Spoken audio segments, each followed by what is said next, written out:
Gentleman from the 21st District, Representative Liias.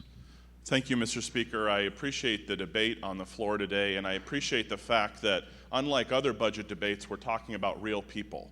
The reality is this budget is long and it contains a lot of numbers and a lot of words, but it really reflects our hopes and dreams for the people of Washington, for our family that's now 7 million strong in this state, and the kind of state we want to leave to our children and grandchildren. And the reality is, Mr. Speaker, that there is no budget we could write this year that would solve the challenges and meet the needs of every person in this state. And for that, I'm gravely sad for the people of Washington. As I think about the people in my community that I care about, I think of my friend Ann, a second grade teacher in Edmonds. Mr. Speaker, this budget takes money out of her pocket. It takes money out of her pocket in the first year of her national board bonus that she was set to receive. It takes money out of her pocket as a new teacher because it freezes those salary steps that affect disproportionately our newest teachers. I think about Margaret.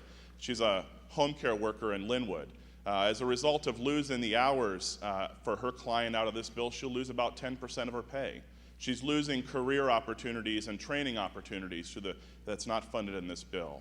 And ultimately, Mr. Speaker, I think that she'll lose her health benefits because I'm not sure she'll be able to afford it with the costs that we're asking her to pay. These are real people.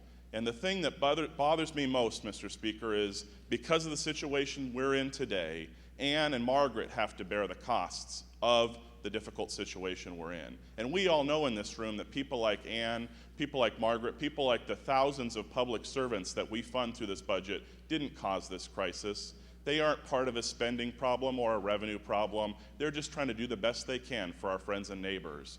And that's why I believe we have to talk about revenue, Mr. Speaker. We have to look at old, outdated, and abusive tax loopholes and talk about whether it makes sense to close some of those so we can pay for public safety, so we can pay for the vulnerable, so we can pay our teachers for educating our children.